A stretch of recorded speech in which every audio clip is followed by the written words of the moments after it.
I told myself, if you don't become Miss New Jersey, it's your fault. And it was not from a place of I'm blaming you. It was like God already, I had a lot of signs from God. I had a lot of random people I didn't even know who were already saying it.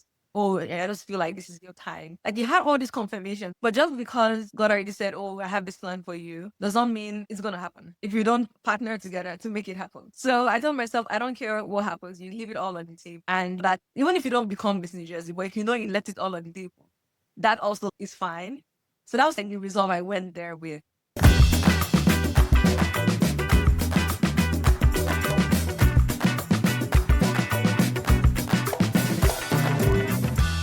Hi, everyone. Welcome back to another episode of Unmuted Moments, a podcast for young professionals where we explore the journey of finding and owning your voice. I'm your host, Ahis, and today I'm excited to be joined by Derby Chukwudi. Derby is a first-generation Nigerian-American finance professional at JP Morgan, a public speaker, and a passionate advocate for financial literacy. But most importantly, she's a queen. She's the former Miss New Jersey USA in 2023, and she placed in the top 20 at the Miss USA competition in 2023. She also published a book last year called Maximize Your Reign. So we'll go into that later in this episode. And she also hosts a video series called Talks with Derby that's focused on personal growth and development. So on today's episode, we'll talk about finding your voice, doing hard things. Debbie does a lot of hard things, and stepping into your full potential. So Debbie Chukwudi, welcome to the show. Thank you, Ahis. I'm happy to be here and excited for our chat. I've been looking forward to this conversation because you're an inspiration. I think not just to me, I'm sure to so many other people out there to show what's possible when we truly go after what we want and what we desire in this life. So thanks again for being here and thanks for your time. So to start off, you're currently in Hong Kong, Yes. right? But just to go back, you were born in the States, raised in Lagos, and came back here for college. So can you walk us through those different cultural transitions you've gone through and how they've shaped your identity and shaped your voice today?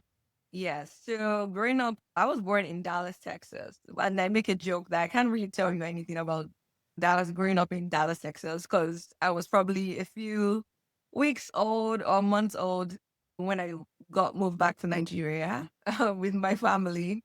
But I do think that having that piece of identity and even like growing up later on visiting Texas, Texas has a special place in my heart. We have some extended family in the Houston area. But growing up in Lagos was where the foundation was really set because you had a situation where I'm number 4 out of 5 kids. I grew up in it was a strict home in the sense that you had high standards. Education or academic excellence was not an option. Like it was not an option to contend with. It was an expectation. And then I also had an experience where there was a huge focus on community. We grew up Christian, so also being involved in volunteering, in service, I was like all in that world. And then the other piece of it was also like navigating different cultures, even in Nigeria. So we had neighbors that were from all over different places, but having like common ground. And then I think the other piece of it would be intergenerational learning. So I always found myself around folks who were older than me, always gleaning through wisdom, always asking questions, which honestly, I feel like growing up in Nigeria, you couldn't question your elders. It was almost like, who are you? Like, who do you think you are? But that was who I was as a young kid.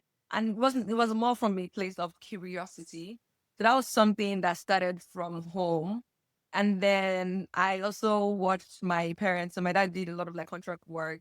Him and my mom were chemical engineers, but my mom worked for a German company. At some point, she had to stop. She had asthma as well. So I think I saw different phases of life through like the family side. There are times when she would have asthma attacks. We had to all come help. Honestly, that was part of also what shaped growing up as well. Like being there, everybody coming together because someone we loved was in pain and wanted to help out there. Then there was a time where she started her small business where like my siblings and I were involved with that. So I would be in the shop, I would sell, and I'm like, I'm not even up to 10 yet. So those are things that shaped like growing up and just saying that There is no challenge so difficult that you cannot overcome. Then experiencing the passing of my mom and then just seeing how that affected different people in the family in different ways. And then getting to this point where it was like, oh, you have to decide where you're going to go to for college. And then I feel like that was where I was just like finding individuality. And for some reason, deep down, I'm not sure where this stemmed from, but I always felt like I was called for more. So when I think about the evolution, then coming to Kentucky, so Kentucky, like I didn't know what I was going to come into experience. I didn't know anybody there. I just knew that it was like a good school based on what my counselor had shared with me. And then it was also like no loans. That was very important.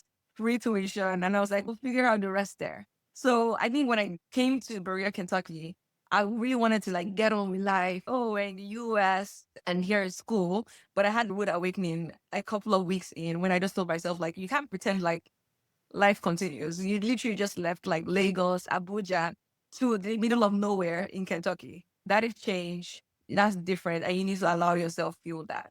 But I think the foundation was really set in stone in growing up in Lagos. Cause that's where I learned my values. That was when I saw like the power of like real like hard work. That's when I also like cultivated skills that I'm still using till today, customer related skills. How do you talk to people? Even though I would say like maybe I was like quieter, I was still like, because I've had some times where like my voice had been shut down, or it's almost like, oh, there's nothing you said that could be right, or you're not part of the whole group. But I think those getting exposure to those skills and those perspectives was almost like planting a seed for the right time for it to germinate. You mentioned about your mom passing. If you don't mind, like how old were you? I was 10 and going on 11, but I was 10 there because I was 2009. So this year makes it 16 years since she passed. So 2009, I just started in high school. I literally had just done like a semester or so, or a term or two. I have a similar situation where I was going on 13. I was 12. It was 3 days before my birthday, Oh no. my 13th birthday, when my dad passed. And obviously that sort of changed. It changed the trajectory of my life very significantly. For us, I was the first of four kids, so I had to grow up and grow up very fast. So I think it's kind of shaped some of my sort of career aspirations because it wasn't just about me at that time. It was also about Other. my siblings and my mom and my family. So that personally sort of shaped my voice to a large extent. It's easy to sometimes like recoil when something like this happens. How is that process for you? How was the process of coming back out there again and Yeah. going back to the groove of your life? Yeah, I do think there was the first process was even like recognizing that was real. So we were only in session. So it was like a school session. Earlier that period, I think my parents had, it was interesting, right? Because it's not like you expected her to pass away. And she actually passed away a day after her 16th year wedding anniversary. When people say, oh, somebody was preparing for their, not like preparing for their death, but it's as if they knew something was going to happen. So like at work, Yeah. she was the last person to leave work the day before, organized everything, came back home. Like even the Sunday service before, even the priest was like, wow, it looked like she was going for a wedding ceremony. So it's almost like, did you know something? So I think for me, when they told us, they found the creative ways to let us know without letting us know. So for me, they were like, oh, you're going to the embassy to go renew your US passport because it's expired. And funny enough, that was something we are meant to do before I came back to school. So I was like, oh, that's so cool. I was really excited. I was like, we're going to renew this passport. Maybe that means travel soon. And I don't really get the memo because when my dad comes, the car was always black. So it was not like, oh, the car is black. Whatever is wearing all black. I'm like, and so it didn't really hit me. But then we had assembly that day because they already told my principal beforehand. And Because you were at school that yeah. that day. So they had to bring everybody. So I had a sister. Only one of us had graduated high school and was now in Unilag. And her, I think my mom was meant to see her on a certain matter. So they didn't even get together, have that meeting.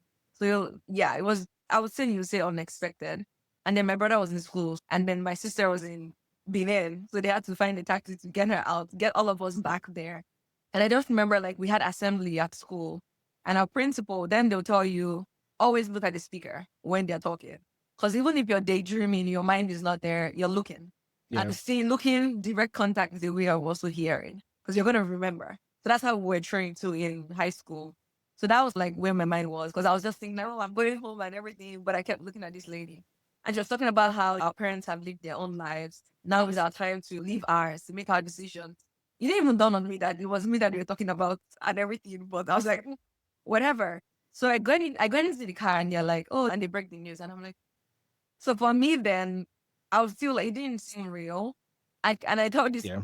I say this with caution. I had to think about a Nollywood scene where something really sad was happening for me to cry in the moment, because I felt like there was that expectation that the reaction should be instant tears, which I That's don't know where I got interesting. that from. Because I was like, You were at 10. You were at what, 10 I or hadn't processed yeah. it per se, because I was like, Yeah, wait, yeah. what?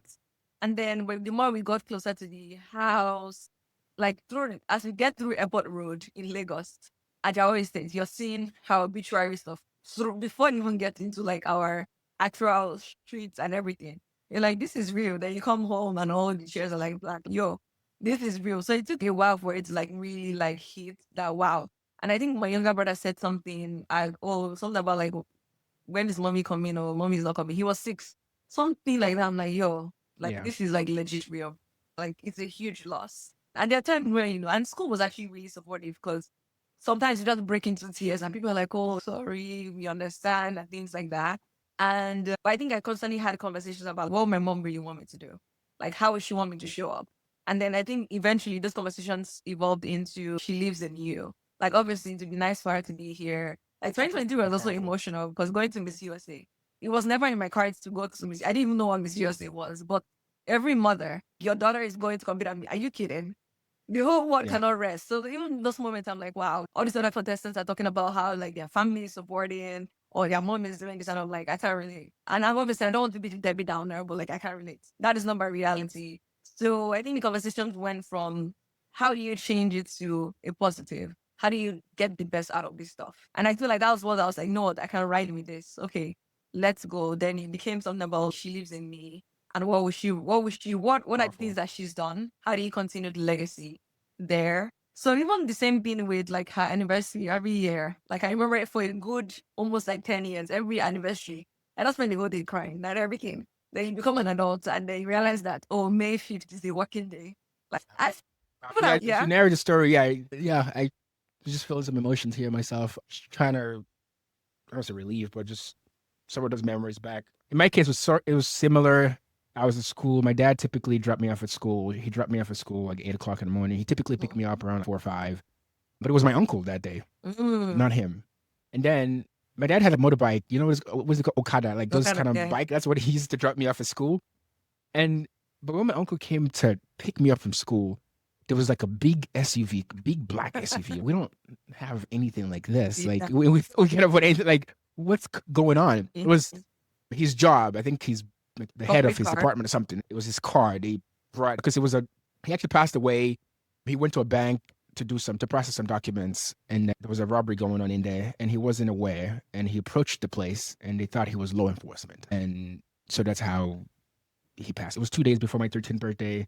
It was one of those things too. I remember I came home and my mom was, because normally when we get home, my mom is like excited. So I came home and she just jumped from her chair. She was like, oh, let me go get the table. Let me go set the table. Mhm. And I was like, something's kind of different. That's my uncle. It's all these people from his work. I don't Mhm. quite know. But yeah, in Nigeria, you bring all your family. There's Yeah. all these uncles and aunties. Everybody start like appearing from nowhere. And I said, I And knew, who then are he you? tells a story. So it resonates with me. So I guess to any listeners out there who may be experiencing loss, it's just something I think time helps with. It's been, so for me, it was 2003. It's almost Almost 22 years 22 now. Crazy. years. Wow. So it's one of those things where, as you mentioned, every year, it's just, as every year goes by, it's just like time. I feel like time is like Yeah. the greatest healer, if you will. And nothing people would say to you would help. But I like this, she lives in you. I think that's powerful, Yeah. having that perspective. Right. And I think also gratitude, right? So like I was going to say, like every year became moved from like, oh, I'm gonna cry to, oh, actually let me make this like a gratitude day. What are the things I'm really thankful for?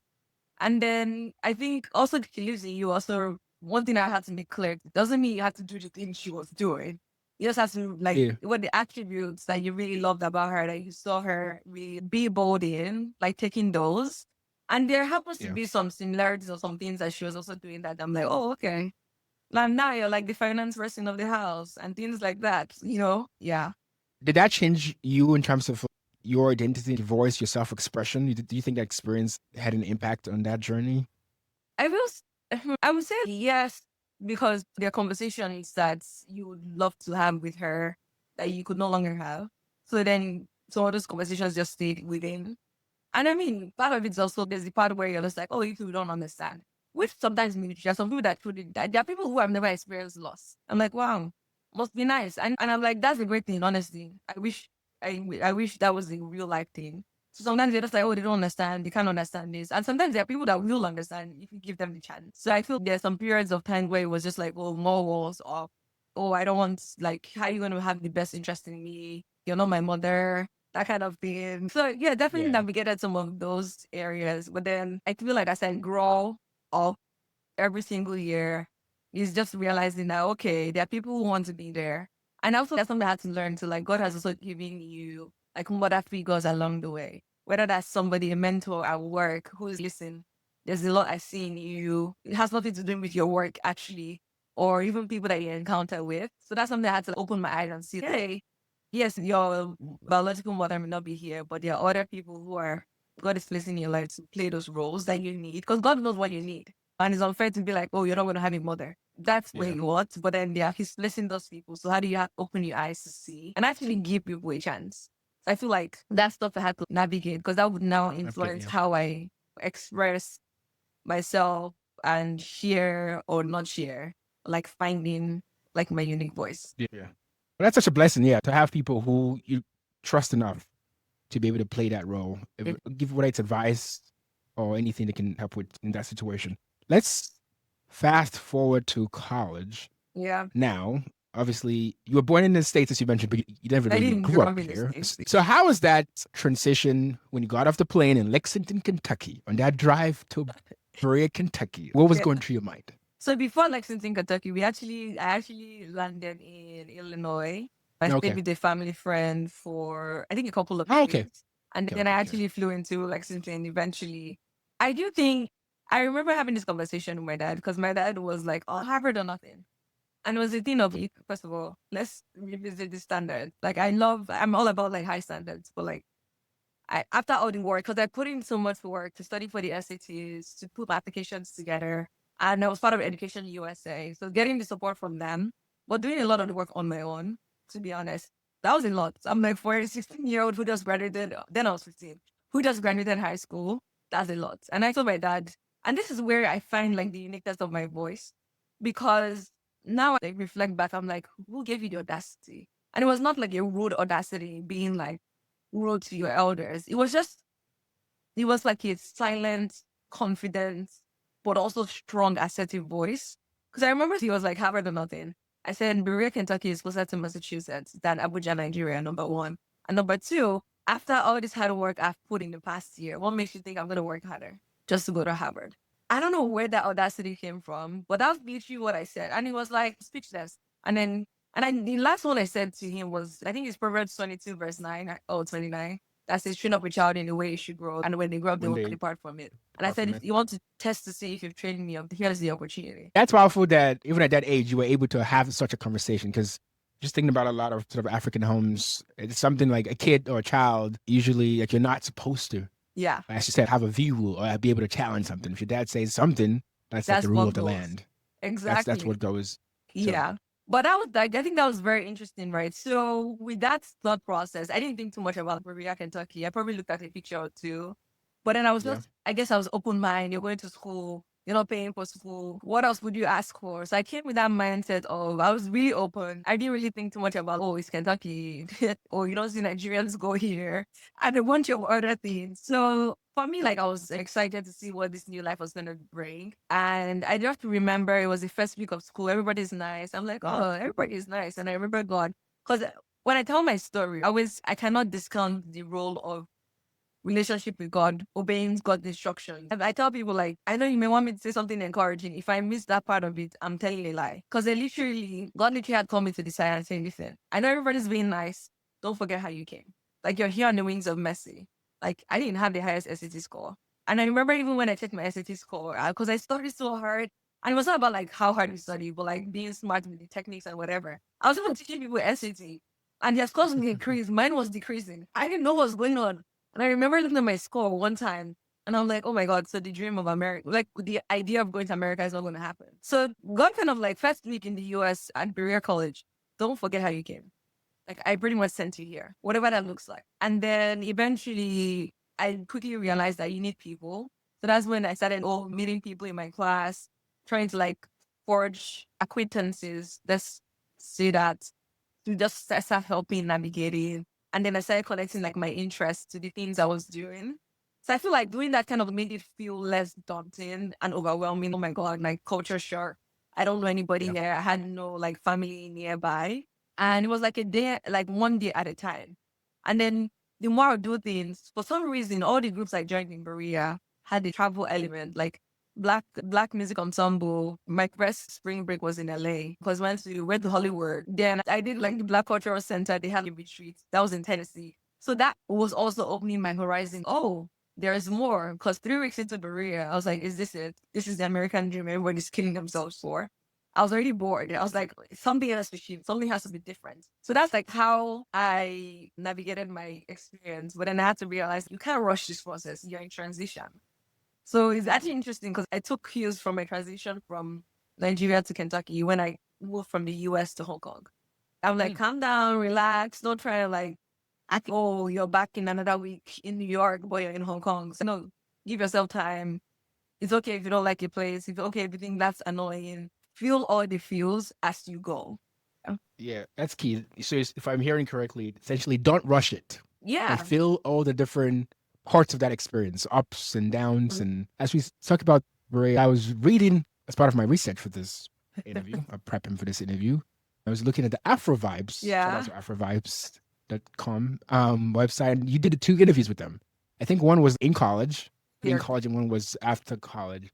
And I think the earlier one, the college one, you said something about how, in terms of accent, like how it was either you were speaking too fast or speaking too slow. I'm just curious, when did you finally get out of that or navigate out? Yeah, so I think it mostly was like too fast because people couldn't hear or understand what you were saying. And I had a really good professor who would like take it easy, slow down, just so that everybody can catch every word. But I remember I had made a decision in my heart that I didn't realize until a few years later, it really stayed. I told myself, like, you're going to the US. Again, this is before I leave. This is one on one with myself. Your thoughts are going to change. Your perspective is going to widen. But there's some things that should still be fundamental. And one of them was like my accent. And this professor will always call us the fake Nigerians because he's Professor Baskin. Because he will say, you're not the real Nigerians. If I really want to know about Nigeria, do I call you or do I call somebody who's Nigerian? I'm like, let us breathe. So that was interesting, right? That decision I made, I was like, listen, I'll try my very best to maintain my accent. But I feel like even when you're in Nigeria, like you're gonna hear different levels of the Nigerian accent, whatever that It's means. still different. Yeah, Depends on where it's a like, difference. because I Yeah, went to private schools and we yeah. did phonetics. So you're learning you British English. Like your pronunciations are also like already different from some other people who probably didn't go to private schools, who didn't do phonetics, even in Nigeria. So think about that. And Yeah. then now you're going to like predominantly white institution and a number of things are going to be influenced. But I just remember I joined that program. I'm not going to mention the name of the program, but it's one of all these professional development programs. And I had my coach, who's amazing, very tough lady, but giving you Wait, is this program at like in college or out after college? it's in college, but it's not with In Berea. college. It's like a national thing for young students to Does this get. Don't mention does the. I this don't start want to with T mention. or no? I don't mention the Okay. organization. You're not the Never mind. organization because you're Okay. connected to the organization. But I mean, my Okay. coach she was giving me an advice. I thought it was weird coming from a black woman, but she was like, "Oh, you have an accent, and you want to consider accent reduction as if you have to go into this industry because you don't want that to be a hindrance in your career." And I was like, Like "Yeah, straight up, she like straight oh, up straight up, yeah, told you yeah, that. yeah." Was that in the context of what? Were you like trying to interview for jobs? You trying to interview for Yeah, some yeah, because the context for whole it? purpose of this group is very professional development, so job interviews, Okay, okay, stuff good. like Okay, that. jobs. Okay, And okay. I was like, yeah, okay, whatever. I didn't take that grain of salt. I didn't listen to her. I just kept moving. But then right before I had got the offer for full time with JP, there was a new opportunity within the same team. So it's not like a new offer, but we would have to work with a huge family office, which was very important to the business nationally. And Yeah. they needed an analyst. So I was like, I don't know what the harm is in raising my hand and being considered for this opportunity. And I remember talking to one of my like mentors, and I know he meant well, but he brought up the same thing. So he's like, hey, because you don't want a situation where they can't understand you the first time, second time they pass you upon opportunity. And so I recommend looking into like accent reduction, maybe like slowing down, those kind of things. And I was like, And I actually took the time to look into this industry. It's actually a very lucrative industry. Like people Which charge. one? Accent reduction? Yeah, yeah. It's like I've yeah, heard like speech pathology, like yeah. It's speech pathology. gonna fall I've under heard of all it. of those. Sleep pathology. I think they have like more helping people with different like speaking needs. But there are people that focus on accent reduction. So people charge like $200 an hour. Like it exists. So I looked into that space and I was just like curious. And everybody has different things. They recommend like listening to the Shakespeare, like audios. The more you listen, it influences you. And I remember I was in our family friend's place in Illinois. And I mentioned it to him. So he's married to a Caucasian woman, but he's Nigerian. And he said, and they do like private practice. So like they don't need to be employed by other people. So he said, if anybody told me to look into accent reduction, I'd walk away. But I understand like your whatever. And I was like, no, I respect that and everything. And I had a conversation back with my coach from this program. She's like, I told you this stuff 2.5 years ago. Imagine if you had actually listened, where you would be right now. And I was like, then I told her, like, actually, in 2015, when I was coming to the US, this is something I said and I made a commitment to. That I'm going to try my best to maintain my act. And I find it so very interesting that even though I wasn't actively thinking about that thing I said, see how it played out, even when there's been all these multiple external influences saying, go find a way to reduce your Nigerian accent. So I said, what are my Caucasian counterparts doing? They're in Europe, somewhere on the boat, having fun before they start their first big job. They just graduated. And here I am trying to look into accent reduction. And I said, listen, I understand pacing. I understand being mindful of it, get so excited, Pronunciations. pronunciations Yeah, and things like that. yeah. That I can work on that. I like public speaking, there's Toastmasters, there's all of those things. That's a totally different conversation. But if you tell me you can understand my accent, and if it doesn't work out, then I'm okay to figure out like what the next thing is. So that's a decision I made, and I shut the door on looking into accent reduction. And when I came to work, when I started working, I kept it in mind. But I don't know if any opportunities were like not given to me because of accent. If anything, I got opportunities. I did a lot of like Toastmaster things that actually elevated my profile in the company. So for me, it was just more very interesting how you can be authentic, find areas of improvement, but don't change the core. And it was very important for me because now in Hong Kong, it's so funny because we're like, oh, Nigeria and Africa, they're looking for an Africa expert, even though this shouldn't be how they think about it. You are going to be in that category because not only are you, oh, I'm from Nigeria, you also sound different. Imagine if I came and I'm sounding Caucasian, it's going to be like, wait, what? What is going on? So even those things that we feel like are differentiators, those are the things that are actually making us stand out. And one last thing I would say before we move on is, so there was, because this is my third job at JP in less than 6 years. But I remember I'm going my previous job, one of the guys, he used to be a trader in London. He's now like in New York, one of our top senior leaders. I read the first thing he says, listen, we're super excited to have you on the team. And one of the things I would love to help you with, or just, I don't even know where this came from, is like how to really lean on your accent to actually make you differentiate, like have a differentiator experience to be successful. As a positive, as in like In a to use it positive as way, a and this is a positive white thing. dude saying this, like a British dude. I was like, wow, not the first, but like I'm here for it. So yeah. Oh, awesome. Yeah, it's a big for a lot of people who may be listening, who may be international students or who moved here when they were a little older. Obviously, I think part of that transition is always the accent. So it always intrigues me how people handle it. So I always like to ask my guests, especially the ones who grew up outside of America, like how they navigated through it. Because for me personally, no one externally ever talked to me to say, hey, go look into changing it or look into doing accent reduction. But I always had an internal thing. To me, it was like myself beating up myself. If that makes sense. It was always like internal to me. I always just was very self-conscious of it, like for a long time.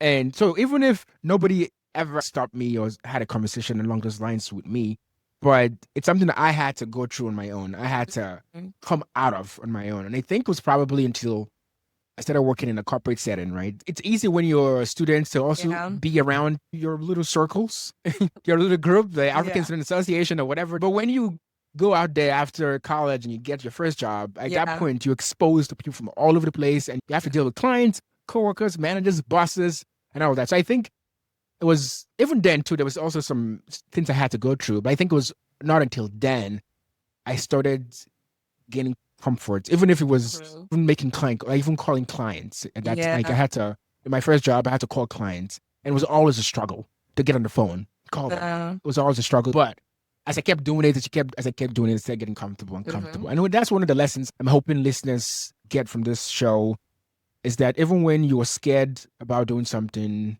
the first step is usually just do it once, twice, thrice. As you keep doing it, then all of a sudden you find out, oh, maybe this wasn't too bad. Yeah. And you just get comfortable doing it. So, anyways, I appreciate you telling your story because it's very interesting how we all have the same experience, the accent thing, but we experience it obviously very different way. So, on still keeping on the subject about storytelling, I mentioned your Miss New Jersey crown from 2023. So, how did that whole experience going through? Imagine because I read your book and you talked about how you never previously had an experience. Like in the States, a lot of kids grew up having different types of competition. Yeah. By the time they get to that level of a state level type of competition, they already have a lot of experience. So for you, it was brand new, right? Almost very like brand new for you. Yeah. I guess two questions. The one, trying to tie this to the whole idea of doing hard things. Like what in you gave you that confidence to say, hey, I can do this thing? Brand new thing. Yeah. New Jersey. I didn't grow up in that sort of pageantry circle. I didn't have a mom or have people who like took me through those circles. Yeah. But I think I could do it and succeed. So that's one question. And then the second question is just after the whole experience coming out of it, like how that experience changed your voice or changed your perception of yourself and telling your own story. Yeah. So I think part of the reason why we're sharing here is like you don't know who's gonna listen and how that can also influence. Whether that's also sharing on LinkedIn, on Instagram, different places. So your sister-in-law, we had done some projects together, like writing projects when I was in Peru. So I'm gonna say Godara. Shout out to I'm gonna say Godara. Yeah. So we had done some work personally. It was on the side. And then I followed her on social media. So I saw she was competing at Miss Nigeria USA. I didn't know what that was, but she was top 5. I was like, oh, that's so cool. And I think it was around the same time when I had listened to Steve Harvey's thing about how we don't ask enough. We think we ask enough, but it's like, you don't ask. So he has this whole thing about write down 300 requests. Till today, I've never been able to get to 300. I think this year was probably the most I went without pitching things. What are the things that you want to experience in your life? Like the whole idea of an abundant life. And if you're able to have 300 requests, what he can guarantee you in the next 3 years, at least 10% of those things would happen. I think it's about 10% of those things will happen, which is a lot if you think about it. Like 30 things. 30 things would happen to you. Yeah, a good amount. Yeah, maybe 3 to 5 years. But his whole idea is imagine you don't even ask at all. You're not even going to get those 30 things anyway. So I kind of like writing down things. Now I'm in the New York area, try out that stuff. So that actually got on the list. But I didn't even know what that was. And I remember having a conversation with her and she was like keeping me 100. Oh, it's a fun process, but it's also very hectic. Like you need a team behind you. You need to figure out like outfits, wardrobe. And the truth of the matter is it reminded me of when I first came to Korea. So after the first year, I actually had an opportunity because then I was still a teen. It feels unreal, but I was still a teen. So I had an opportunity to represent Kentucky at a pageant if I wanted to. But I remember talking to one of our theater professors, Professor Adama, and it just seems sketchy, right? Because you need to make sure that the pageant system aligns with your best interest in heart. Because some of them just want you, oh, you'll pay for this and then you're in. That's not the most effective experience. So it was leaning towards that. And her advice was just like, I don't think you should do this. Because first of all, like, it requires a lot of money. I just moved from Nigeria. I don't have a dime. And I'm not going to call home and say, oh, I want to do this pageant. Like registration fees or like the makeup, the dresses, or Like what's the administration expenses? fees plus all the other things that will add up. It gets to add up. Okay. And I'm just, 16, 17? Who has time for that? And in that, she was like, I will introduce you to, now I'm forgetting her name, another Berea alum who was Miss Kentucky in 2010. So like, I can introduce you to her. You like stay connected to her, hear about her experience, and then wherever that leads. So that's what she did. And that's what I went on to do. So when your sister-in-law was telling me about the whole thing, I was like, oh, wow, interesting. I just wrote it down. I remember reaching out to the organization.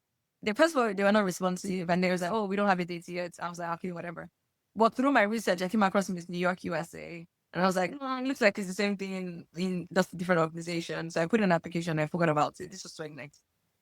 And then 2 years later, after COVID, it came up again. Hey, we got your application. You live in Jersey, so we routed it to the Jersey group, but we want to interview you. And I was like, I want to see what this interview is. So it was from a place of curiosity. Let me hear what they asked these girls that go to Miss USA. Yeah. I still didn't even register what Miss USA was. And I went through the interview. It was just like a job interview. Like, why do you want to do this? What are you currently doing? Who are you? Like a vetting process. And I was crushing it Yeah. and killing it. Then I was like, absolutely, we're not doing this. Who has time for this? COVID is happening. I'm just starting my first corporate job. There's a lot of work to do. You're an analyst, like, no time. And then I took some time later on to figure out, wait, no time is an excuse from anybody. You're just saying that's not important to me. Instead of say I don't have time. That is not important enough for me to allocate time to it. So I realized that, oh no, I'm actually afraid because I'm going to put myself out there. Public people that I don't know are going to have opinions. And it was just like, why do that when you can live a peaceful life? So I was like, okay. So fear is what's driving this decision. So what do you do with your fears? And I also prayed about it too. And I told God, if you're going to be on this journey with me, you already know I'm 100% in. And I remember coming back from one of our alums place in DC, because DC used to be my safe haven during the COVID times. When I was tired of Jersey, I'm like, I can't do this. I just go to DC. And I just heard clearly, winning is who is the cherry on the top. Who you're becoming is the most important. I was like, this has to be God. It wasn't me because I wasn't thinking about this stuff. And that kind of like redefined how I was thinking about the entire process. And because now it made me feel like, oh, you have a purpose to fulfill here. And it's more than the crown. It's more than like whatever may be catching the eye. So I have to go through the process of getting ready, all of that. So the first year I go, I don't make a placement. And I even had conversations because I was doing like my own research, talking to people. And one of these girls, she probably was not the nicest. Now she's one of my cheerleaders, which I'm just like, okay, whatever. But she was like, you chose the hardest pattern to like debut at because this is like the top of the top and it's very competitive. And for someone that has no experience, what are you doing here? I was like, okay, thanks. But after the first experience, I realized that, okay, first of all, this is not rocket science. I know there's some areas I didn't give my total best in, not because I didn't give my best, but because you just didn't know. And I met this lady who is a coach and she was so tough. But she always, everything she said was always right because she used to train Miss Universe, Miss USA. So she's been in the business, right? Her story is insane because she was going to go for a pre-med degree, but she was like, I felt the Lord called me into modeling. So she left her scholarship and moved to New York at age 16 or 17 and never looked back. So I remember meeting her the first time, said, oh, you're not going to win. That's the first thing she said. I was like, yo, okay. She's like, you're not going to win. Maybe you're going to make semifinals. Maybe, strong maybe. She's like, you're not This is ready. the first. This is the first time, not the second time. This is the first No, time. this is the first time I meet her before I The go first, compete because first I time. meet this coach lady Okay. like a month Okay. before the competition.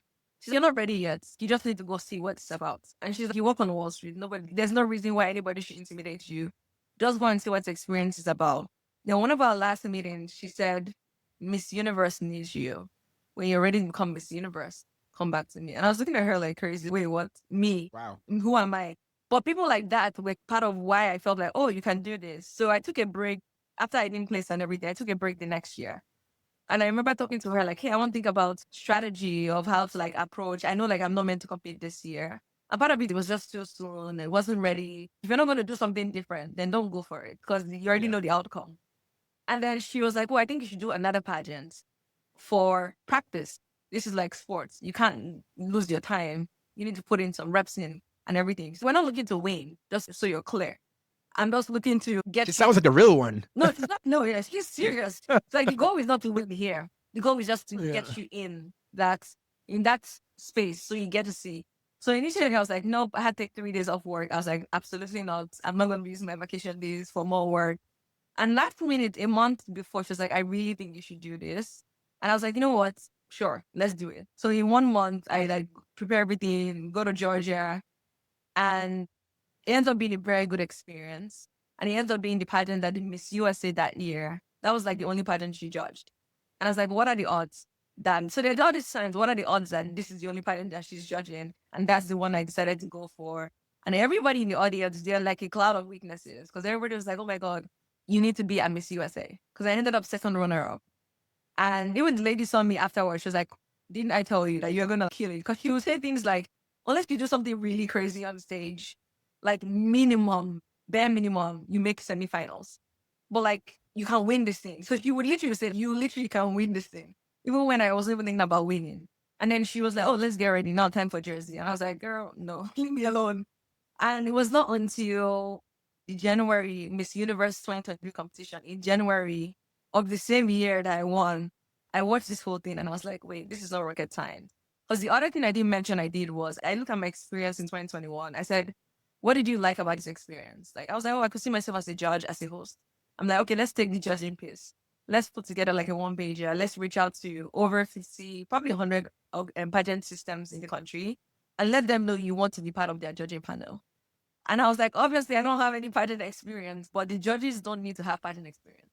The judges Okay. are meant to be impressive people who have done really cool things in life, are meant to be like, oh, wow, this person is so like inspiring. I was like, okay. So I put together all my things I had done outside of pageantry. And I put together like this paragraph and I put an image there and I sent out this thing to me. So what I did differently was I became a judge for 8 different pageants. And the only thing I took out of all these experiences were less is more. And everything you need to kill it, you already have. So it's like just lean into that. Because I think the mistake people make is, oh, I need to be this way so that I can get this thing. But I'm like, if you need to change yourself, and this is not like you need to evolve and transform, you need to change yourself because you're trying to get some, then you're in the wrong space. But if you can literally be confident, be authentic, and then shine from that authenticity, that's how you win. So that was very clear. And then doing this pageant was just a reminder, listen, you already have the winning formula. And then the last part of it is that belief, right? How do you stay so focused? So one of my friends, she would always say, girl, her father used to take her horse riding, put your blinders on. I don't care what's going on around you, put your blinders on. Nobody's voice, anything matters. So that was another thing of a strategy. How do you make sure that you're laser focused and not letting anything penetrate? So I had a conversation at the end of, towards the end of the Miss New Jersey pageant competition. I told myself, if you don't become Miss New Jersey, it's your fault. And it was not from a place of I'm blaming you. It was like God already, I had a lot of like signs from God. I had a lot of like random people I didn't even know who were already saying it. Oh, I just feel like this is your time. Like you had all these confirmations. I'm like, but just because God already said, oh, I have this plan for you, does not mean it's going to happen if you don't partner together to make it happen. So I told myself, I don't care what happens, you leave it all on the table. And that even if you don't become Miss New Jersey, but if you know you let it all on the table, that also is fine. So that was like the resolve I went there with. So that entire process just made me realize, wow, you're stronger than you think. You have, yeah, everything you need has, like you said, you've been preparing for it indirectly. Whether it was that debate class I took in high school or that church presentation that my sister and I had to go recite like scriptures about, it was just tiny little things that were building up to the moment. And then now that I'm like on the other side, for me, it was just like, wow, look what you did with this thing. When people think about pageant title holders, oh, you're like looking great, fashion, having fun. But for me, it was like, how do you redefine this? I was still working on Wall Street 24/7, like return to the office. That was a real thing. I'll have to change in the work bathroom because I have a gala to attend after work. And then I go back home and log in by 11 because I have to finish this thing. Because nobody could say, oh, because you're missing Jersey, you're not working hard. So for me, I was like, wow, like even the book you mentioned, I wrote down on my commute to work. 70% of it was during my commute to work in 1 week. Because I'm like, I don't have time. Yeah. On like Google Doc for my book, I was like, I don't have time. Or I feel like I need to write this out before I give up the crown. So I think for me, it just really stretched me. But it also feel like there's so much you can do. And just because you're a pageant title holder does not mean that's all you should be. Yes, if you have like appearances, you should create, like being Miss New Jersey, I created my first like product which are affirmation cards that actually sold. And it was pretty cool because I had this idea. I partnered with my brother to work on design. I found like a printing company to do this stuff.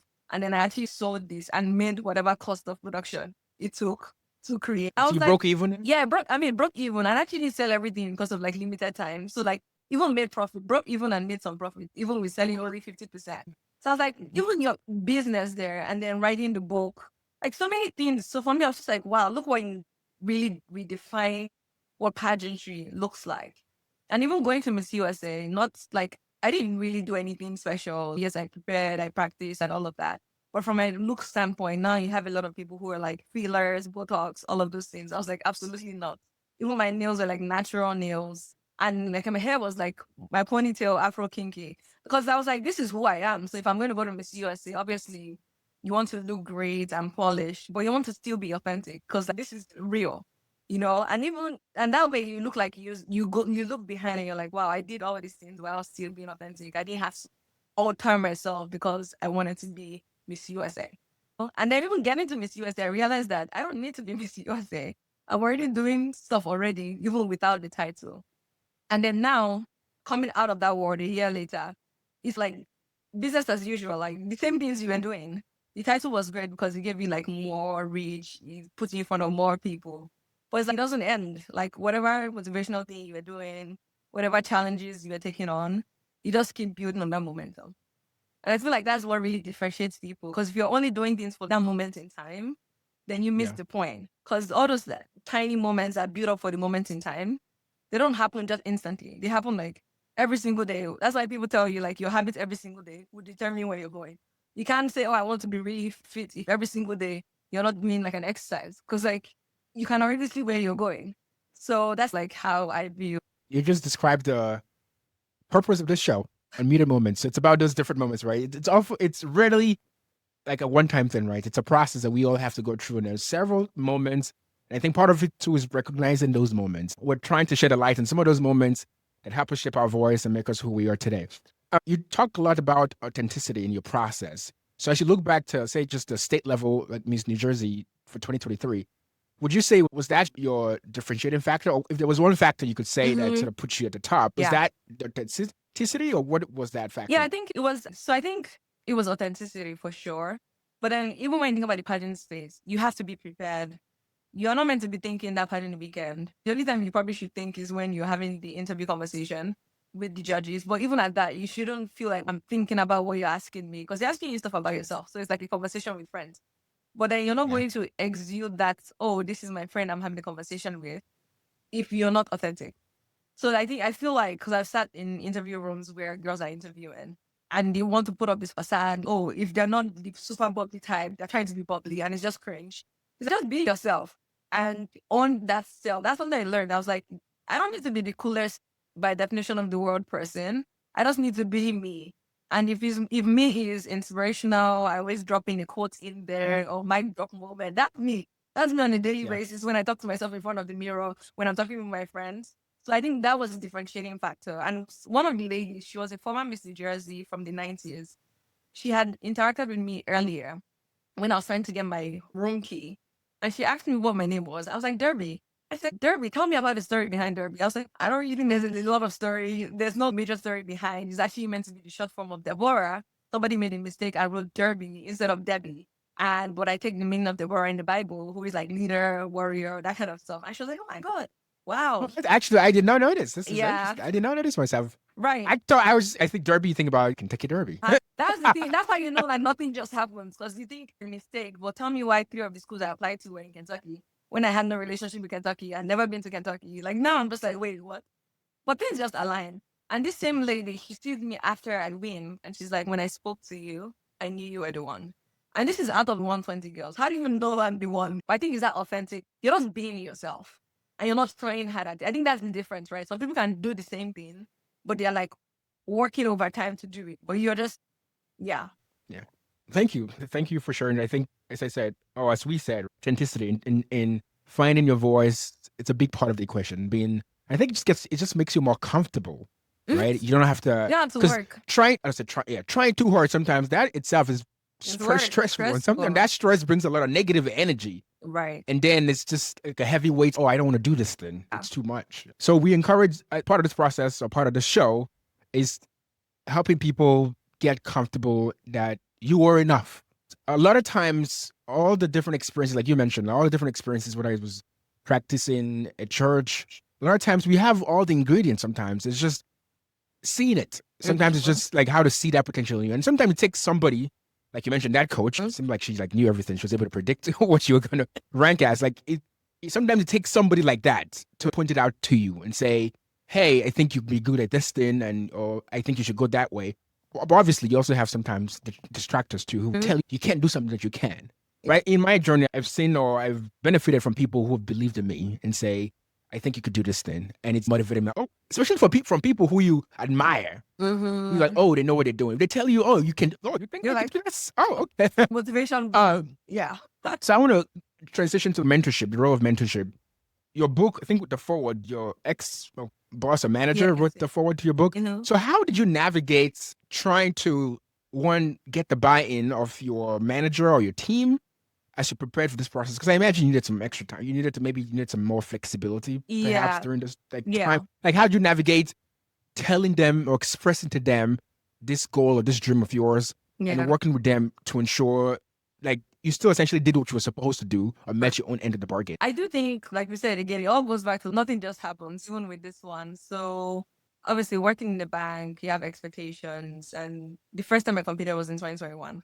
And I remember Alma she wrote the forward. She was our market manager Yeah. then. And I remember like we tried to do this outdoor things just to find a way to get people to connect during COVID in a safe way. And I told her, oh, I have something to show you. And I showed her, like I got invited to come to New Jersey. And she's like, absolutely, you're doing this. I was like, wait, what? That was not the response I was expecting. That was actually not the response I was expecting. And I think Alma has been in the industry for over 3 decades, to the point where she was like, obviously, she works really hard, great leader, but she's always like, live life. Like, I can't tell you, if there's one thing I'll tell you, go all in, maximize, live life. So she was all for it. I was like, okay, I haven't even personally decided I'm going to do it, but like, you have decided for me. So that was number one. So getting that response was like, wow. And then she announces it to the team or something. Oh, I was like, oh, great. oh, So I got to do it now. now No going back. everybody is like interested. Like every other week, someone's asking a question. So how is the prep going? So how is this? My trainer ends up being one of our admins who was actually like a trainer in real life, in addition to his work. So he like sponsored my training because he was like, he became my trainer for free.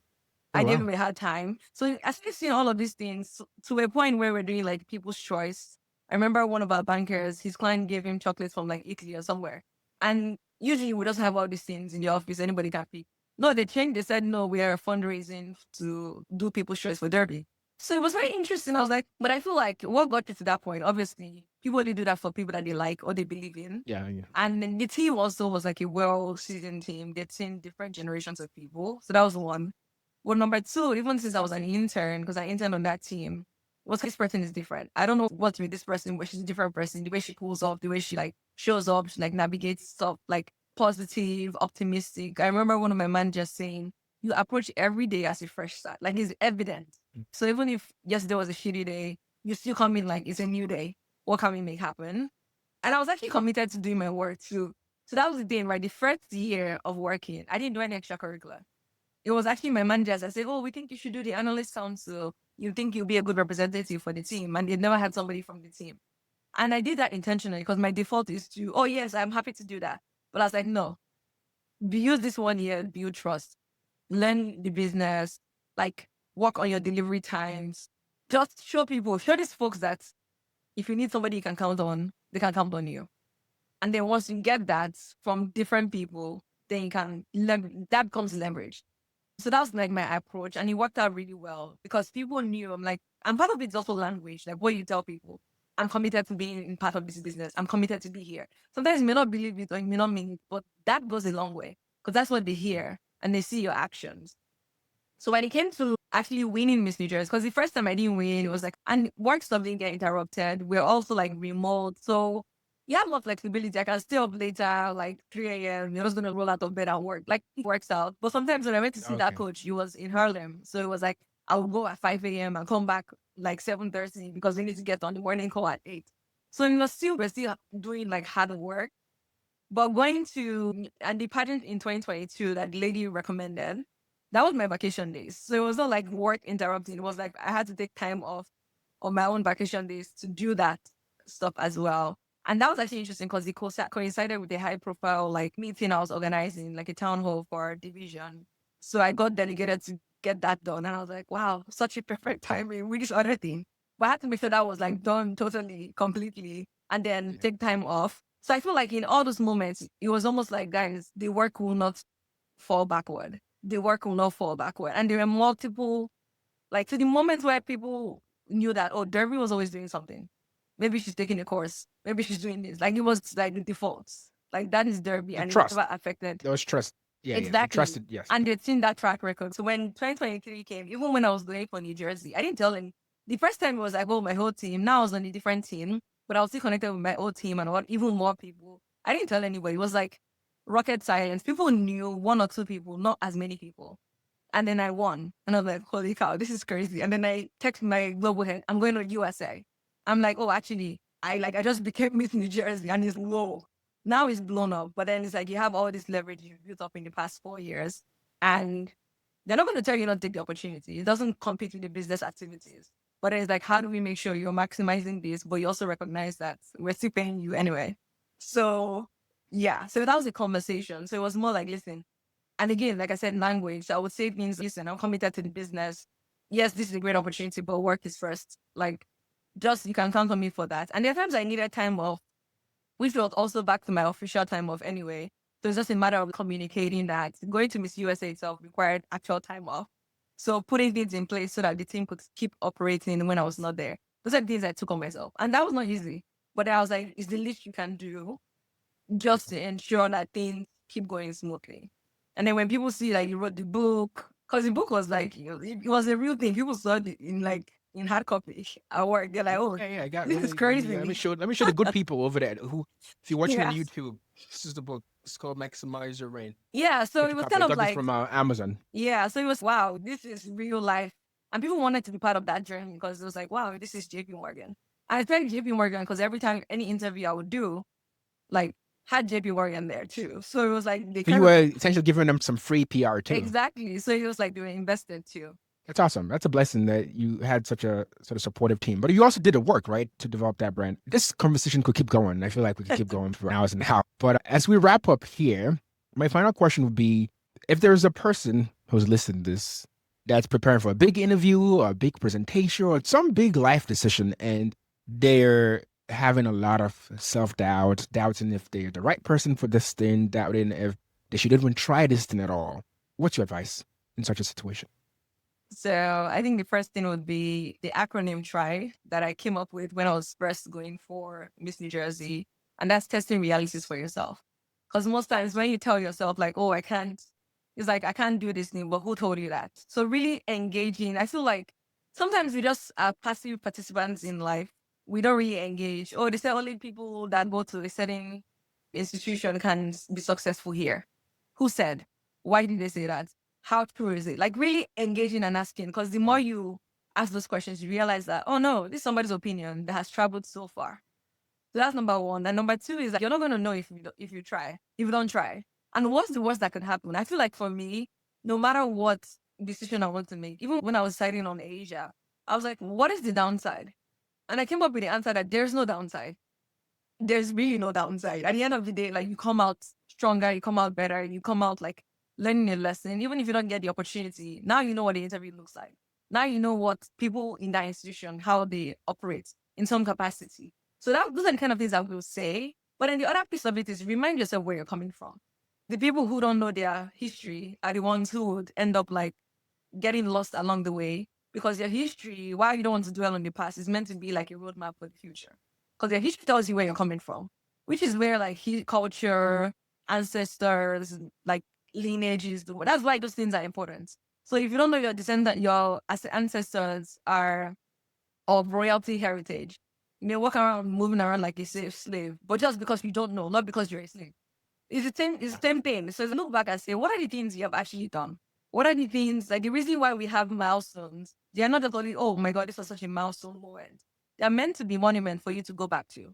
When I was trying to get into college, how did it feel? What challenges did I overcome? And what are the opportunities that came out of there? It's the same person. Now you have an elevated version of that person. What makes you think what is in front of you cannot be accomplished? You have the skills, you have the tools. You just need to channel it into it. So looking back and say, what are the wins that have come before? Because our brain has a way to make us feel like, oh, I can't do this. Like, well, life sucks. What am I doing? It's like, that is all a lie. You just finished a half marathon. What makes you think you can do a marathon? Obviously, you need some prep. But you did this and you know how far you can go. Even when you thought all you could run was 1K, you did 13. Or no, you did 26K. So what makes you think you can keep progressing? So I would say like challenge those thoughts. Don't just connect them and rest on them and say, oh, it's Accept, true. yeah, don't just accept Yeah, and you're like, them. oh yes, it's true. My life sucks. Like really? No, challenge that. What do you mean? What that stuff? No, and I feel like that's what makes life interesting though, because now you're having a conversation, you're engaging, you're not just Yes. accepting. Because that's something that actually just being vulnerable here, something that I actually realized that okay, I'm resilient. If I believe in something, doesn't mean I'm not gonna get a different opinion. Funny enough, I'm the person that was like, oh, I want to hear what this person thinks and everything. And then at the end of the day, I resolve to do what I want to do. based on everything I've heard. So like every opinion still matters. But then at the end of the day, I also know that I'm someone who is resilient. Who, if I really believe in something, even when the whole world does not believe. Like New Jersey was a very interesting story. I had people who told me they're not going to crown a black woman. Even the night before, I was like, guys, I know what God has said to me, and that's on period. Everything else, that's your business. And that record was broken. So, but I didn't realize that there's some other. Oh, wait, you were the first? Oh, you were the first? I'm not the first, Uh, but it had been oh, the first. 15 years to Oh, be crowned okay, a a long black time ago. woman. So I was probably like number Okay, 4 or 5, but I was the first of the Okay, black okay. women to place ever at Miss USA representing Jersey. Oh, wow. Yeah. So I feel like I now realize that, there's some areas in my life where I'm passive. As long as this thing is not affecting me. And this year I was like, you can't do that. Because even if you think it's not affecting you, it's affecting you in some way. So I tell people, be an active participant in your life. Challenge things. Yeah, and you hear stories like even Doechi, who just won her Grammy. Yeah, there's all these videos about her where she lost her job. She's just going to go and talk to any producer and everything. And 5 years, that was 5 years ago. And 5 years later, she wins like best rap at the Grammys. This is real life stuff. It's like challenge, engage, and you're going to have setbacks. So I used to tell people when I was in college looking for my first internship, got so many rejections. But I told myself, what were we looking for? We're looking for an internship. So if I'm looking at the rejection, that's not what I was looking for. So guess what? We keep moving. And it sounds like, We it's move. so sad. But I'm like, you keep moving till you get to where, if Yes. you stop at the rejection, then you didn't understand the assignment. The assignment was to get an acceptance, not rejection. So those are the kind of things I would say. And again, it's just like, relax, cool down. This life, in as much as we are all like hardworking, we're trying to get all these goals, you don't realize that the best experiences are the ones where you don't have to like do too much. But it's not because you didn't do too much. It's because you've laid the groundwork. And then right place, right time, Kairos moment, everything just like boom, opens. When you look at my timeline last year, so Miss New Jersey was extended by 3 extra months. So I had like my 1 year anniversary. Then I had personally was like, I'm looking for a new opportunity. I'm going to get that by Q1. And before the end of Q1, 2 opportunities come up, both in Hong Kong. And then 3 months later, I wrap up like Miss New Jersey. The next day, I'm flying to Hong Kong to go find apartments. 2 weeks later, I'm leaving the US. But if you look at it, you think, wow, she had this all laid out. I didn't. It just happened to line up that way. So sometimes when you let go, do the work, don't accept status quo or those fears, didn't work out. So relax. That's very powerful. So, if I could summarize, I think the biggest, again, like part of what we're trying to achieve here in this podcast is to help people with practical framework. And I just heard one here. Try testing reality for yourself instead of just accepting those negative feelings and those negative ideas that, I can't do this because of this reason. And then you just start giving yourself reason not to do the stuff instead of to say, hey, is that true? Maybe it is, maybe it's not, but you never know until you try. So I thank you. You're welcome. Before we wrap up here, how can people who want to connect with you, follow your work, follow your journey, or just learn more about your work? Yes, LinkedIn, Derby, Chukwudi, same with Instagram, same with, I think, Threads as well. And I also have a website too, which is my name, Derby Chukwudi. So like just the same name across different platforms. So definitely reach out. If there's questions, you can purchase the book on Amazon as well, because time is limited and time zones are real. Thank you for this conversation. It's been so insightful, especially when I can leave this conversation with something very tangible. It's always a great experience, and I hope listeners as well also learn as much as I did in this one. To everyone tuning in, if you enjoyed this episode, make sure you subscribe to Unmuted Moments on Spotify, Apple Podcasts, YouTube, or wherever you listen. And as always, you can email me at unmutedmoments@gmail.com. That's it for today. I'm Elise. Until next time, stay unmuted.